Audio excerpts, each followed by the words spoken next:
హోటల్లో చేసే మినపవడల్ని ఇంట్లోనే తయారు చేసుకోవడం కోసం ఒక గిన్నెలోకి ఒక కప్పుడు మినపగుళ్ళని తీసుకుని 2-3 సార్లు శుభ్రంగా కడిగి నిండా నీళ్లు వేసి 4 గంటల పాటు నానబెట్టుకుని తీసుకోండి.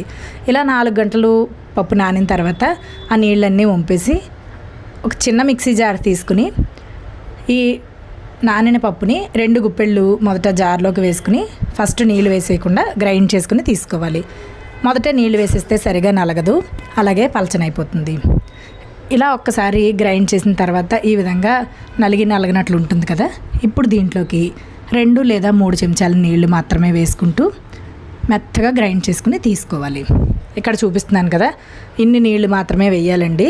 అందుకే చిన్న మిక్సీ జార్ తీసుకుని కొంచెం పప్పుని మాత్రమే వేసుకుని రుబ్బుకోవాలి. అప్పుడే మనకి వడలకి కరెక్ట్గా రుబ్బు తయారవుతుంది.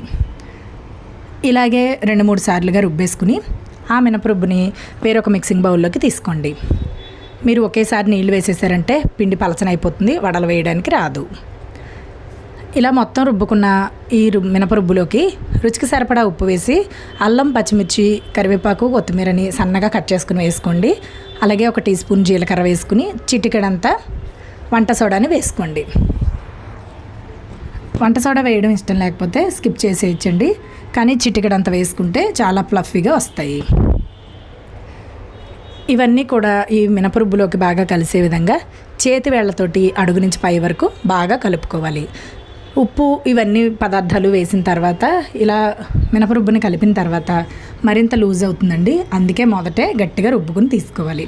మీకు బాగా లూజ్ అయిపోయిందంటే కనుక 1 లేదా 2 చెంచాల మైదా పిండిని వేసుకుని తీసుకోండి. బియ్యం పిండి వేస్తే గారెలు వేసేటప్పుడు గట్టిగా అయిపోయి నూనెలో వేసాక పేలుతాయి. ఇప్పుడు గారెలు వేసుకోవడానికి స్టవ్ ఆన్ చేసి మూకుడు పెట్టుకుని డీప్ ఫ్రైకి సరిపడా నూనె పెట్టి నూనె బాగా వేడెక్కిన తర్వాత పిండి కలిపిన చేతిని కడుక్కుని గారెలు వేసుకోవడానికి చెయ్యి కొంచెం తడుపుకుని పిండి ముద్దని చేతితోటే తీసి ఇక్కడ చూపిస్తున్న విధంగా ఈ విధంగా వేసేసుకోవాలి. వేసుకుని వెంటనే కదిపేయకుండా కొంచెం వేగిన తర్వాత ఒక గరిటెతోటి అటు ఇటు టర్న్ చేసుకోవాలి. మీకు పిండి నూనెలోకి వేసిన వెంటనే మనం వేసిన వడ పైకి తేలింది అంటే దాని అర్థం మీకు పిండి కరెక్ట్గా రుబ్బుకున్నారు, అలాగే కలుపుకున్నామని అర్థం. ఇది ఒక టిప్ అండి. వీటిని 2 వైపులా కూడా టర్న్ చేసుకుంటూ ఇక్కడున్న బబుల్స్ తగ్గేంత వరకు, మంచి రంగు వచ్చేంత వరకు వేయించుకుంటే మనకి హోటల్లో చేసే కరకరలాడుతూ లోపల ఫ్లఫీగా ఉండే వడలు ఇంట్లోనే తయారైపోతాయండి. చాలా సింపుల్గా తయారైపోతాయి. ఇంతేనండి. మనం ఇదే విధంగా చేసుకుంటే హోటల్లో చేసేవి ఇంట్లోనే తయారైపోతాయి. అలాగే గ్రైండర్లో కంటే మిక్సీలో చేసుకోవడమే చాలా సులువు అనిపిస్తుంది. ఇంతేనండి. ఒక వాయి వడలు తీసేసుకున్నాక మంటని హై ఫ్లేమ్లో ఉంచుకుని నూనె వేడెక్కాక మరలా 2వ వాయి వడల్ని వేసుకోండి.